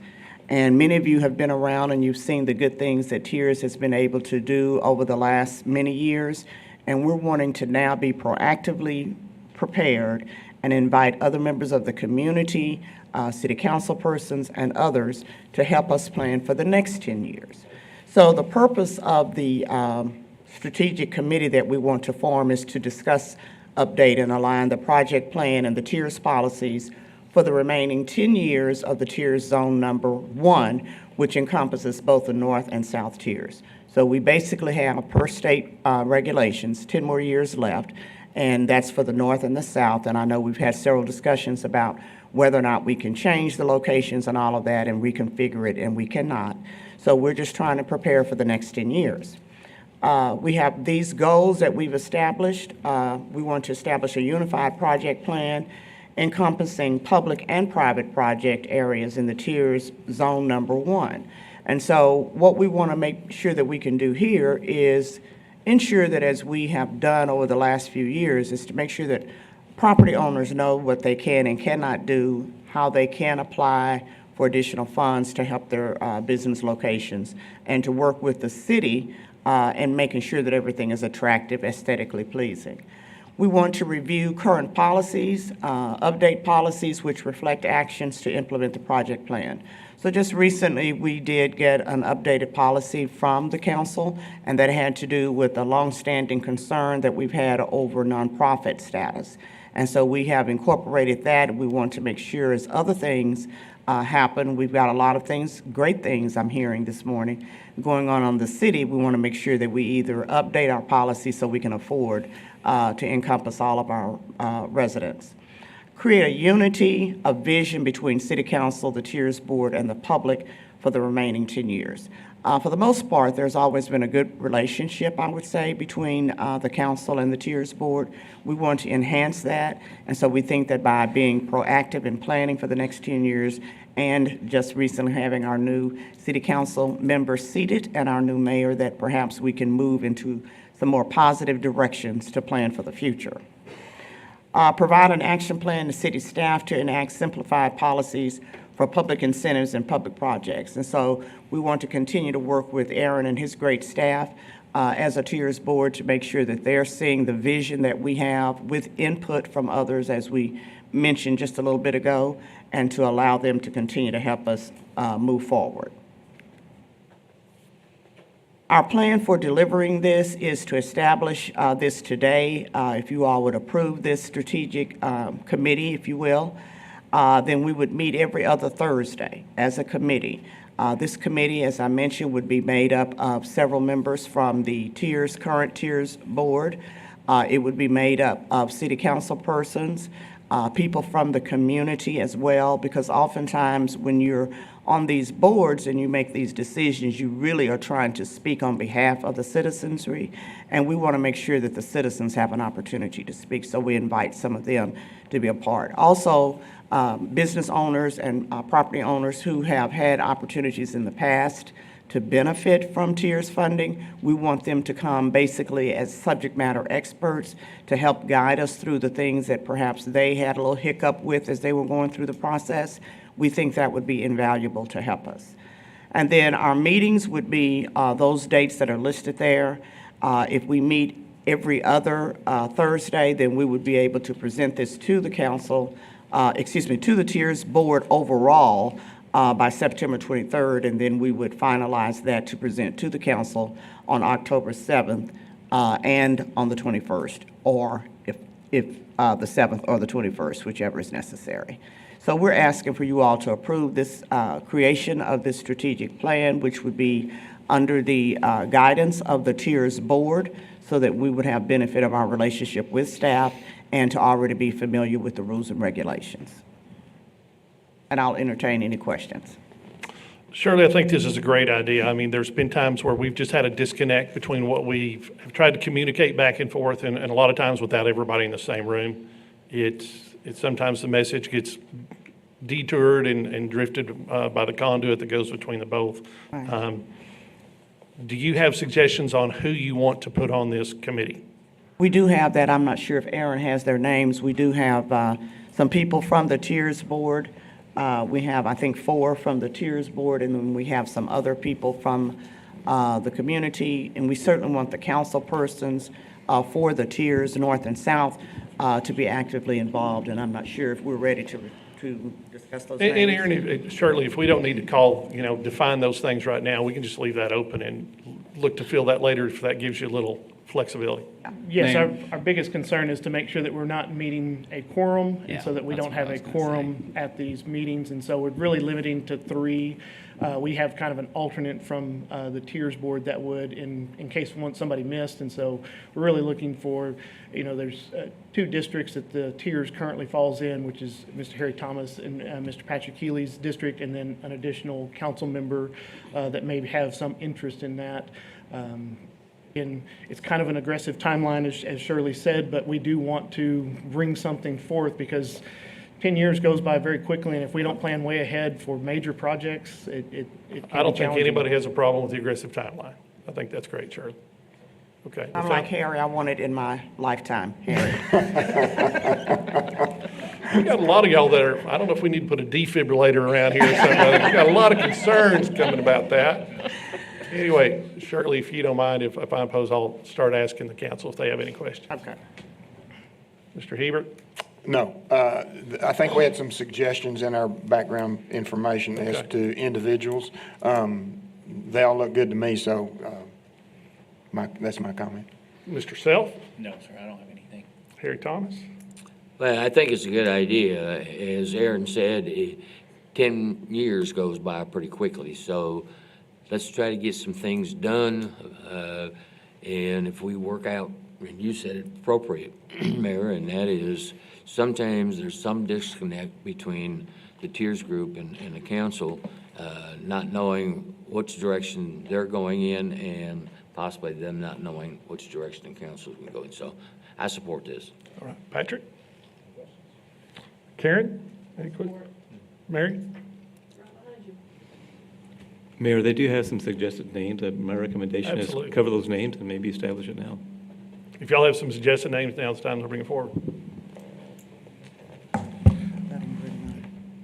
So yes, from the tiers board, we would have Shirley Spears, we would have Breanne Killiam, and Mr. Joe Spano. From City Council, Mr. Patrick Healy, Mr. Harry Thomas, and then Mr. Tom Thompson.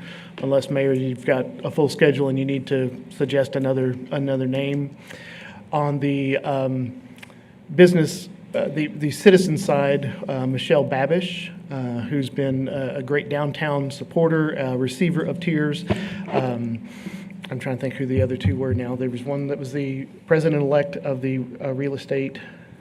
Yeah, Monica Ramos on there as well. And then Monica Tiffany. Ramos with Downtown San Angelo, who's been a critical piece of Tears. Downtown San Angelo was critical of piece of Tears, and then Tiffany Sellers, President-elect.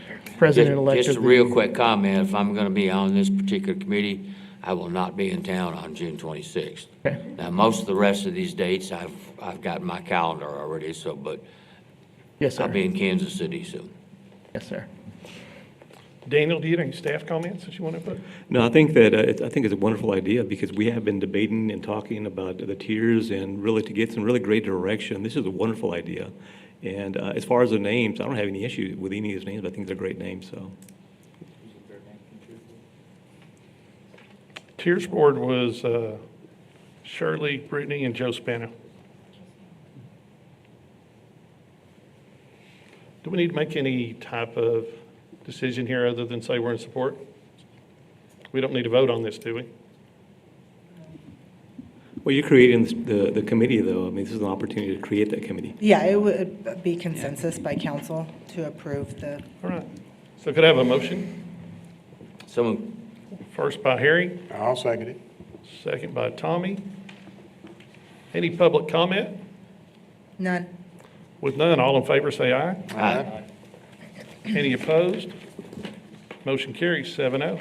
Thank you very much. all Thank of you, Shirley, you. appreciate it. All right. Nice job, Aaron.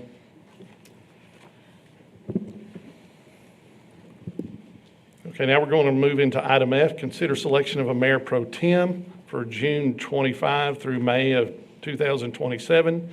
Election presentation by Heather Statsnick. Okay, well, not much of a presentation, just council has the opportunity now to appoint a mayor pro tem that will serve for the next 2 years until a new council is seated with the next election. Would you expand upon the duties of a mayor pro tem? So the mayor pro tem basically is like a vice, sits in for the mayor when the mayor is not available, or if, something were to happen long-term, and to fill that time until a new mayor is elected. And he will cover for, or they will cover for the mayor in any absence. Correct. That can go for being chair at a meeting, social events, signing any documents that the mayor needs to sign. Okay. And I'll start off with a little history on the pro tem. We have alternated it historically. The past 8 years, we've alternated it every 2 to typically the senior person on there or somebody that has not already served as a mayor pro tem. With that in mind, I would like to suggest first for it to be Tommy Hebert. Tommy Hebert is completing his final 2 years on council. And I think Harry has already been a mayor pro tem. Everybody else has opportunities for 2, 4, and 6 more years. And with that, I'd like to make a motion for it to be Tommy Hebert. Second. And I have a second by Harry Thomas. Okay. Is the rest of council amenable to that? So say, is there any objections to that? Is the discussion good? Tommy, are you amenable with that? Do you have a choice in it? Yeah. You know what? It's that position is probably going to be used a lot more than it has been. Brenda was great on her attendance, and I can only think of twice in Brenda's tenure, once with Lane and once with me, where she was not here.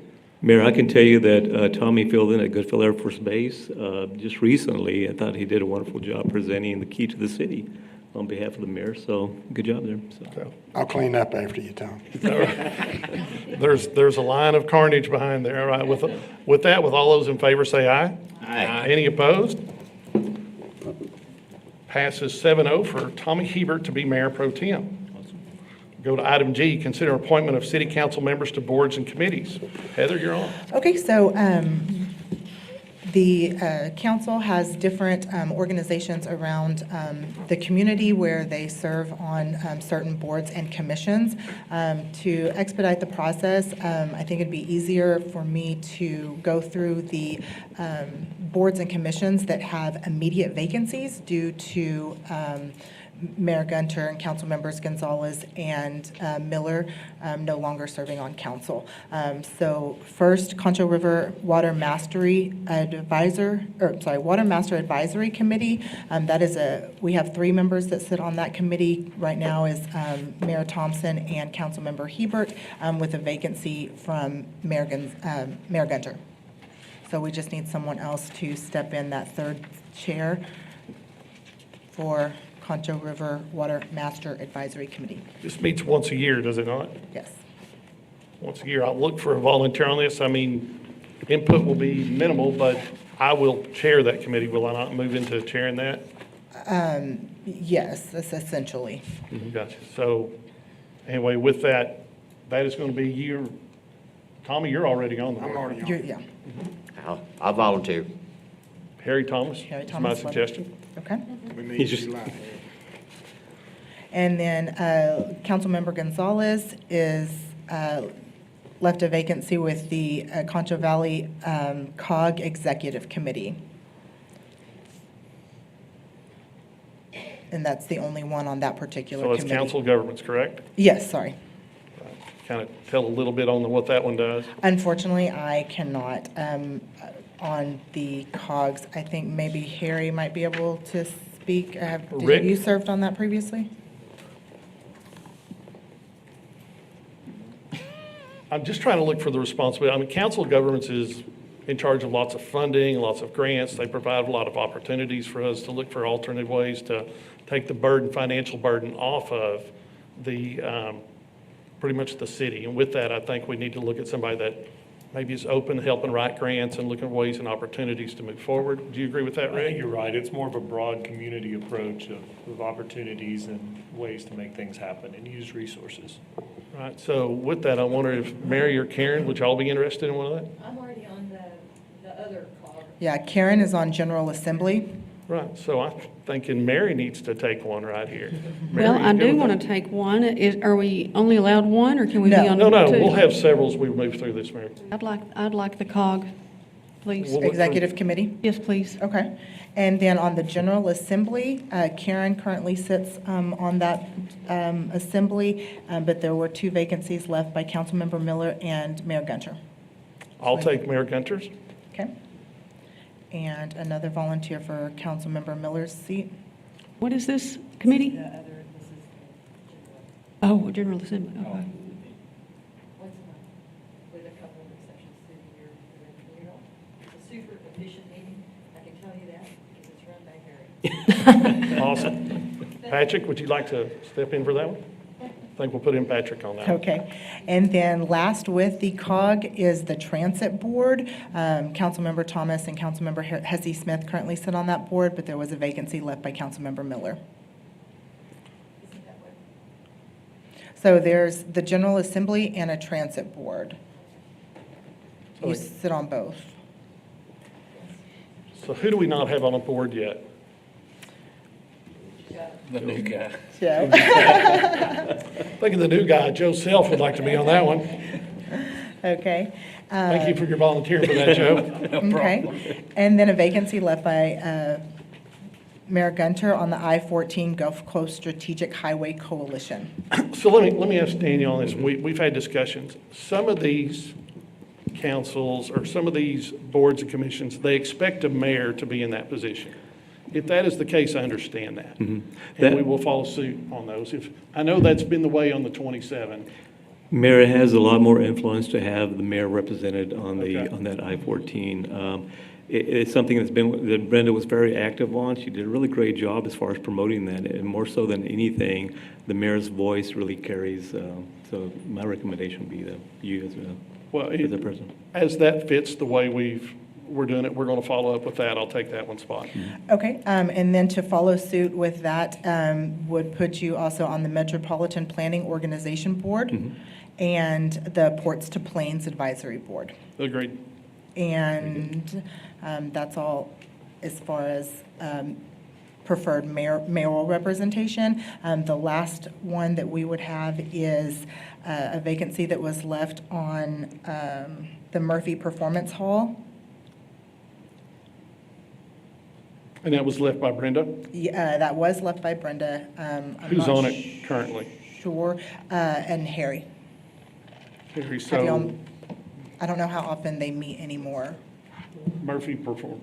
The Murphy Performance Hall, FMIF? Yeah, facility maintenance. Yeah, that's- Rick's got some Rick's comments. got some comments. That's real easy. So basically, we set up a fund after the tickets generate fund on the Murphy, and that goes into a maintenance account. If there are maintenance items that rise to the level of needing to use that, as it's written in the policy, it requires the vote of the SAPAC board, and then they send it over to 3 people that serve on it from this end, which is myself, Harry, and it was the mayor. And I think it stipulates that it has to be the mayor. But with that said, it is easy, and a lot of those are done by email. So we've only met twice We over the last only- 3 years and one email, is that correct? Maybe 2 emails. Maybe 2 emails. So that's Okay. only when a Sounds request like it's my comes in. type of deal. So you can handle this one, trust me. I think the policy states that it's the mayor and the council Enough member said. district. Okay, and then very last is a vacancy on the MHMR nominating committee, and this is also a committee that I do not believe meets very often. That was a vacancy left by Councilmember Gonzalez. Patrick needs to be on that one. Patrick, it looks like you just got nominated like it or not. Welcome to Hey. council. Harry's your new best friend. Well, he's not on anything. Okay, so no vote is required on that. That'll just be consensus, and I will email you an updated list of what you just signed up for and then what boards you currently, what boards you currently serve on. Mayor, before we get off this subject, let me make a comment. We have a new person on the council that is a certified public accountant. And I think her talents could be used on the audit committee. Now, I served on the audit committee for 9 years, and I'm willing to continue to do that. I'm very comfortable there. But I also think that Mary could bring some fresh looks to that particular committee. Now, whether we have just the one and I get off and let Mary do it, or will we have 2 council people on there, I don't care how we do it, but I believe that she should come on the audit committee.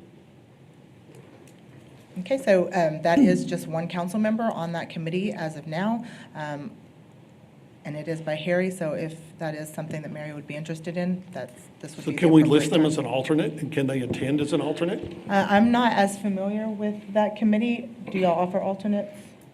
I got it. Okay. Michael? Harry has served for a long time. Tommy has shown interest in that and has been attending the meetings as a non-voting participant. And it has worked well. So we can move ahead with an informal arrangement, or if the council would like, we can bring back an amendment and alter the number of personnel assigned to that. We can do that however way you want.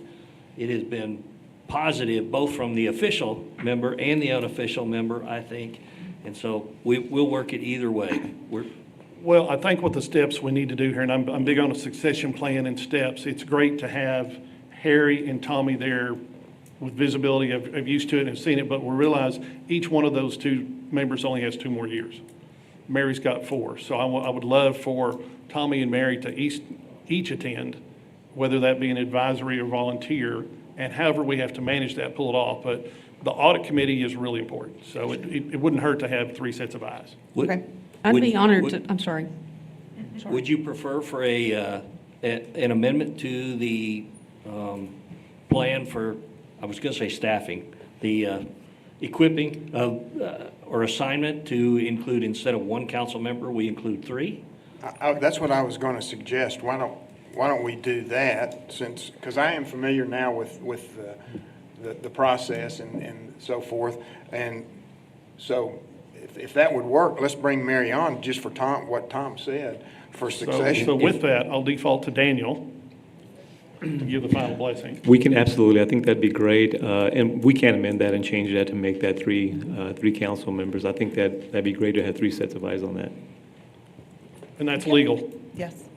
Okay, just make it, I just got an attorney over there for a reason. I haven't seen that policy, but I'm glad to look at it. All right. I think with all that, we've got a consensus to expand that committee to include 3 council people. The secret is, it's the best committee to serve on by far. We got Let's the keep me best off meetings. It's clearly. Well, just thinking, post Tommy and post Harry, what if we had 2 council members and an alternate? Because you don't know how you're going to fill this in May of '27.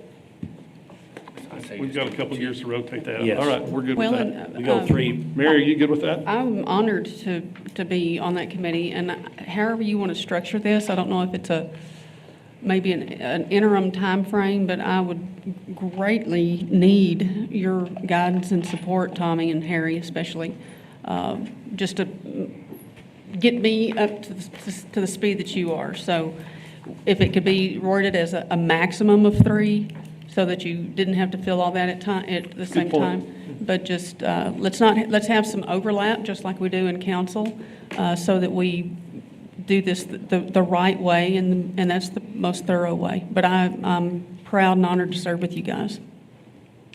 All right, thank you. With that, that wraps up item G, correct? Yes, sir. We will move, there is no closed session. We'll follow up with take any follow-up and administrative issues. Do we have any? We have, board You nominations. just have a couple board Okay, nominations to do? start with those. Consider approving. Okay, I do have that one. I You got was it, expecting that. I want to continue with Airport Advisory Board, Joseph Roloff, my appointment to 3rd term ending October 2026. And the Museum Board, want to put the great Larry Miller, SMD1, to a 1st term ending January 2027. So move. I have a first from Harry, Second. second from Tommy. All those in favor say aye. Aye. Item C, announcements of any future agenda items somebody would like to bring up?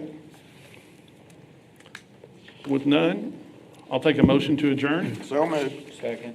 I have a first and a second. All those in favor say aye. Aye.